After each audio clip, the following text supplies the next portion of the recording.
Nuremberg est aujourd'hui une ville ruinée. Nuremberg était l'orgueil du Troisième Reich. Dans son stade immense, Hitler croyait faire trembler le monde. Mais Nuremberg est aujourd'hui la ville des juges. Dans ce bâtiment resté debout, s'est ouvert le procès géant des plus grands criminels de guerre, de ceux qui ont préparé le massacre, voulu la mort, donné les ordres. La France siège à ce tribunal où les nations libérées jugeront les responsables de 5 années de crimes. Dans une salle comble, où le vrai public est formé par les millions de victimes du nazisme, le procureur lit l'acte d'accusation.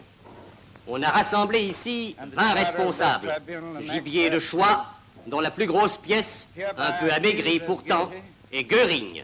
Les accusés sont munis d'écouteurs qui leur permettent de suivre les débats dans l'une des 4 langues officielles du procès. 400 journalistes sont venus du monde entier.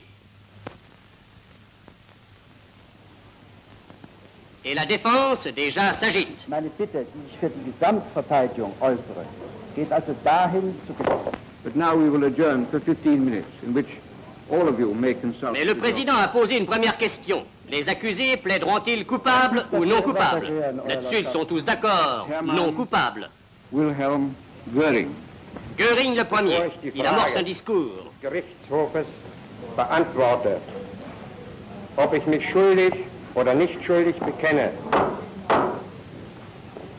Mais le président le rappelle à la question. Coupable ou non coupable? Bekenne mich im Sinne der Anklage nicht schuldig. Rudolf Hess. Nein. Ribbentrop. Bekenne mich im Sinne der Anklage für nicht schuldig.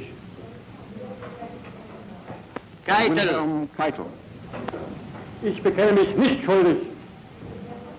Von Papen. Ich kenne mich keinesfalls schuldig.